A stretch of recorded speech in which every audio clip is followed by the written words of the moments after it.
we love movies that really put the ultimate blame on the system.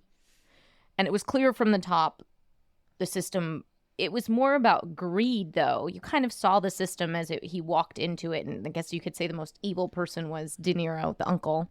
Yeah. It's and just, there are like again, stray yeah. comments about how like none of these murders are getting investigated. Like there's like tacit complicity from like the sheriff, but they don't really, you're right, they don't really get into that about how like the actual system is also enabling this violence. And there was this interesting component of class that was not fully explored, but is there, right? Where there's a lot of lower class white people in this town, and you see how that breeds this resentment towards the Osage people, and that resentment creates a lot of violence. You see also like the use of alcohol to sort of sedate. You see these interesting beginnings of things, but I think you're right. Because it's so much is put on the journey of Ernest, it dilutes from that, where if it was Molly's story, we could have empathy maybe we could see the complexities and nuances of Ernest's character without feeling like I'm in his head. What would I do? Without sympathizing. I think you can have empathy without being sympathetic and justifying. And it did border that.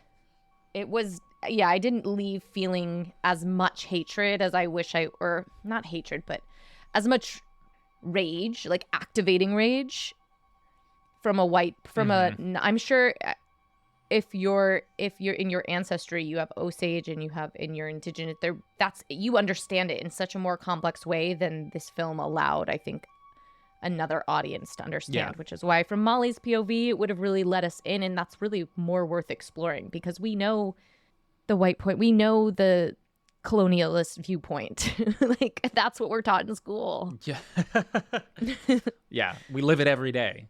Yeah, we're inherently sympathetic. Was, like, to speak to that exact thing about how like the colonial mindset, the colonial hegemony is so ingrained in the way that we look at race, at class, at gender, and everything in this country. One of the most affecting moments in the movie for me was near the very beginning when he's explaining how the Osage Nation came into this oil money, and then it's like smash cut to a couple years later, and it's like this thriving community of like very wealthy, this very wealthy indigenous community, and the white people serving them.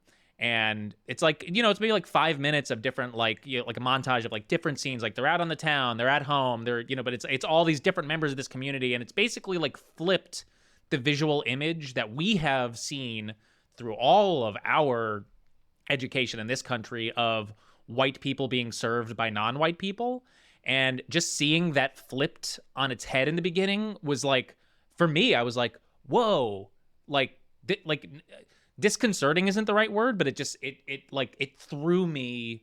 Destabilizing. Like I'd never seen in that a good before. way. That was the nice. Destabilized. That kind of disruptive nature was really important.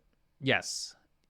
Destabilized in a very good way. And I think, like, I imagine for a lot of people, especially people who don't, pay as much attention to the history of settler colonialism, seeing images like that would be jarring. And you'd be like, wow, and like challenges your own unconscious biases of like, wow, I'm only used to seeing photos of like white people being waited at hand and foot on by non-white people. So for that, I thought was like a strong moment in the movie.